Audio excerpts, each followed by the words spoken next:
Like, comment, share and subscribe to Mufti Tariq Masood, famous scholar. बेहतरीन सदका जारिया हासिल करने के लिए इस वीडियो को शेयर करना मत भूलें। जज़ाकल्लाह। शादी के लिए कितनी माली इस्तिताअत ज़रूरी है? मोहम्मद आसिम। शादी करने के लिए कितनी माली इस्तिताअत का होना ज़रूरी है? इमाम अबू हनीफ़ा रहमहुल्लाह ताला की वसीयतों में है कि पहले कमाओ फिर शादी करो। इसका क्या मतलब है? देखो, कुरान ने जो कहा है ना कि जिन लोगों में निकाह की इस्तिताअत नहीं है वो सब्र करें। इस तरह हदीस में आता है, सही बुखारी मुस्लिम की हदीस है, जिनमें निकाह की इस्तिताअत नहीं है वो रोज़े रखें। तो इस्तिताअत ना होने का मतलब ये है कि आपको कोई रिश्ता ना मिल रहा हो, लड़की ना मिल रही हो। तो जब नहीं मिल रही तो इसका मतलब आप में निकाह की इस्तिताअत नहीं है। अगर आप गरीब हैं, एक धेला भी जेब में नहीं है और इसी गुर्बत के बावजूद कोई लड़की आपसे निकाह के लिए एग्री हो जाती है, उसके अब्बा राज़ी हो जाते हैं, तो ऐसे वाक़यात बुखारी मुस्लिम में मौजूद हैं कि एक धेला भी नहीं था लेकिन लड़की राज़ी थी, आपने साहबी का निकाह करा दिया अल्लाह तवक्कुल पे कि चलो यार, जैसे अभी भी जेब में कुछ नहीं है लेकिन ज़िंदा तो हो ना, तो ज़ाहिर है कुछ ना कुछ तो दिन में दिहाड़ी करके मेहनत करके कुछ कमाई लेते होगे तभी तो ज़िंदा हो। तो आप अब शादी भी हो गई है तो अब कमाओगे तो अल्लाह की रहमत से उम्मीद है, अब पहले एक का ख़र्चा हो रहा था, अब अल्लाह दोनों के खिलाने का इंतज़ाम कर देगा। तो असल तो इस्लाम में ये है कि पैसों का होना ज़रूरी नहीं है, लेकिन लड़की वालों को ये बिल्कुल हक़ हासिल है कि भाई वो ऐसी जगह शादी कर रही है कि वो बहुत ज़्यादा तवक्कुल करना पड़ेगा उसको। मिसाल के तौर पर वो सहाबिया तो राज़ी हो गई थी, बुखारी की जो हदीस है कि सहाबी के पास एक लंगोटा था, ऊपर की कमीज़ भी नहीं थी, इसके अलावा किसी चीज़ के मालिक नहीं थे, तो वो सहाबिया ने गुजारा किया उनके साथ कि जहाँ ये भूखे रहेंगे तो हम भी भूखे रह लेंगे। लेकिन आपको पता है कि ये हर एक में ये हौसला नहीं होता। बेटी ने बाप के घर जो उसका लाइफ स्टाइल होता है उसके करीब करीब ही उसको शौहर के घर वो चीज़ चाहिए होती है। इसी को कुफू कहा जाता है कि उसी तरह का होना चाहिए, क्योंकि अब घर बाप के घर में उसको सारा 3 टाइम का खाना मिल रहा है और एक लग्जरी लाइफ स्टाइल है। अब वो किसी ऐसे गरीब से शादी करेगी तो जाहिर है वो उसको बहुत यानी टेंशन हो जाएगी और भूखा रहना पड़ेगा, तवक्कुल बहुत ज़्यादा करना पड़ेगा।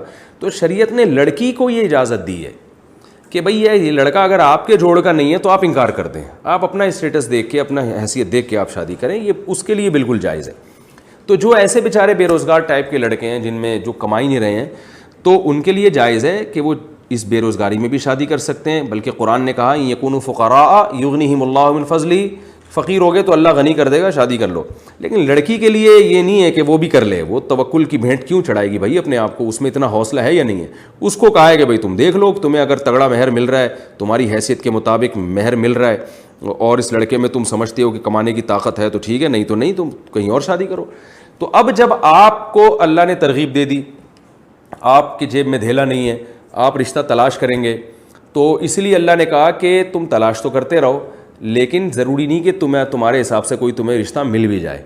तो जब तक नहीं मिलता तो फिर आप क्या करेंगे? सब्र करेंगे और रोज़े रखेंगे। तो ये मर्द के लिए है कि जब तक उसको रिश्ता नहीं मिल रहा किसी भी वजह से, और एक वजह गुर्बत भी होती है, गरीब आदमी के लिए रिश्तों का हुसूल मुश्किल होता है, तो फिर ऐसी कंडीशन में कहा जाएगा कि भाई तुम्हें जो रिश्ता नहीं मिल रहा उसकी वजह क्या है? तुम्हारी जेब तो है मगर उसमें पैसे नहीं हैं, तो इस वजह से तुम्हारे लिए लोग इनकार कर रहे हैं। और ज़ाहिर है हर बाप डरता है कि यार मैं अपनी बेटी को इसके तवक्कुल की भेंट कैसे चढ़ा दूँ, मैं ये पता नहीं करेगा भी कि नहीं करेगा, बाद में क्या करेगा ये और किस तरह से रखेगा।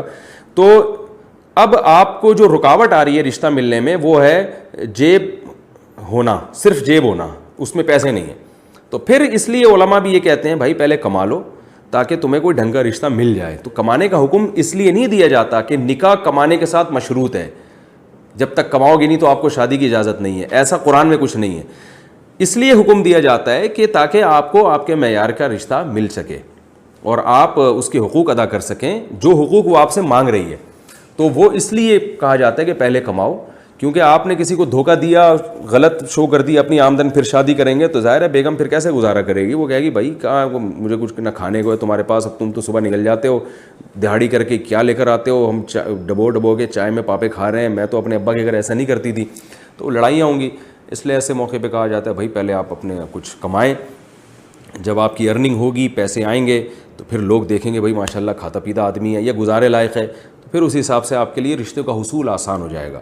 तो ये जो है ना کہ بغیر یعنی پیسوں کے شادی سے اللہ نے منع کیا، ایسا نہیں ہے، شادی سے اللہ نے منع نہیں کیا، لیکن ہوگی پھر بھی نہیں. بہت سی چیزوں سے اللہ نے منع نہیں کیا، لیکن اللہ نے بتایا ہے کہ میں نے منع تو نہیں کر رہا لیکن ملیں گی پھر بھی نہیں تمہیں، کیونکہ تمہارے پاس پیسے ہی نہیں ہیں. تو اگلے کو میں نے تھوڑی کہا کہ وہ تمہیں اپنی بیٹی دے دے. تو اس لیے کہا جاتا ہے، امام حنیفہ کی جو وصیت ہے وہ بھی اسی وجہ سے کہ پہلے کماؤ پھر شادی کرو، کیونکہ جب پہلے کماؤ گے تو پھر تمہیں رشتہ مل جائے گا، ڈھنگ کا رشتہ ملے گا، اور وہ تم سے جو ہے وہ پھر چخ نہیں ہوگی گھر میں، پخ نہیں ہوگی، اور لڑائیاں جھگڑے نہیں ہوں گے. ورنہ تم بھی توکل وہ بھی توکل، اور وہ پتہ نہیں توکل کر لے. تو جیسے نبی کی بیویوں نے توکل کیا، نبی کے پاس تو کچھ بھی نہیں تھا، وہ 40 دن نبی کے ساتھ بھوکی رہ جاتی تھیں، تو ٹھیک ہے. لیکن آپ کو مارکیٹ میں آج کل ایسی خاتون ملیں گی نہیں کہ آپ صبح اٹھیں تو بیگم آج کھانے کو کچھ نہیں ہے، چلو اللہ پہ توکل کرتے ہیں، شام کو اللہ نے چاہ تو کچھ انتظام ہو جائے گا، ورنہ روزہ رکھ لیتے ہیں. تو ایسی خواتین مارکیٹ سے شارٹ ہیں آج کل. نبی صلی اللہ علیہ وسلم جب گھر میں آتے، امی عائشہ سے پوچھتے کچھ کھانے کو ہے، اگر بتاتی ہیں تو کھا لیتے، بتاتی نہیں ہے تو آپ فرماتے چلو میں نے روزے کی نیت کر لی. تو آپ کو ایسی لڑکی ملے گی کہاں سے کہ آپ جب صبح گھر پہ آئیں گے اور بیگم سے بولیں گے بیگم کچھ کھانے کو ہے، وہ جواب میں کہے کہ نہیں، آپ کہیں چلو ہم دونوں روزہ رکھتے ہیں، بیگم کہے ماشاءاللہ میرا میاں کتنا نیک ہے، آپ کا سرکار آپ کا روزہ ہے تو چلیں میرا بھی روزہ ہے.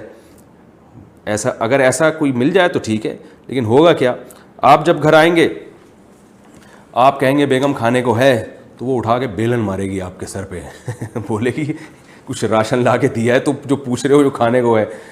تو جو ہے نا وہ اپنے حساب سے دیکھ کے کہا جاتا ہے کہ اس لیے پھر علماء بھی کہتے ہیں کہ بھئی پہلے کچھ کما لو، کچھ اسٹیبل ہو جاؤ، تاکہ یہ لڑائیاں بیلن ویلن گھر میں نہ چلیں. ٹھیک ہے نا، تمیز سے زندگی گزر جائے. لیکن اس میں غلو کرنا جائز نہیں ہے، تھوڑا بہت بھی ہے، کچھ اللہ پہ توکل کریں، کچھ جیب میں پیسے ہوں، مل جل کے پھر گزارا کریں. اللہ نے کہا ہے کہ اللہ نکاح کے بعد غنا دے گا. اس میں جو یہودیوں کی طرح کیلکولیشن کرتے ہیں اتنے پیسے جب تک نہیں ہو جائیں گے میں شادی نہیں کروں گا، تو وہ بیچارے ساری زندگی پیسے ہی جمع کرتے رہتے ہیں اور ان کے پیسوں میں برکت ہوتی نہیں ہے. تھوڑے بہت بھی آ گئے، گزارے لائق ہو گیا ہے، تو کسی غریب لڑکی سے شادی کر لیں. اللہ تعالیٰ کا وعدہ ہے کہ میں انشاءاللہ برکت دوں گا. پھر بھی برکت نہیں ہو رہی تو یہ آپ کا اپنا قصور ہے، اللہ کی طرف سے نہیں ہے یہ. اور یقین کر لیں اگر نکاح نہ ہوتا تو اس سے بھی جاتے.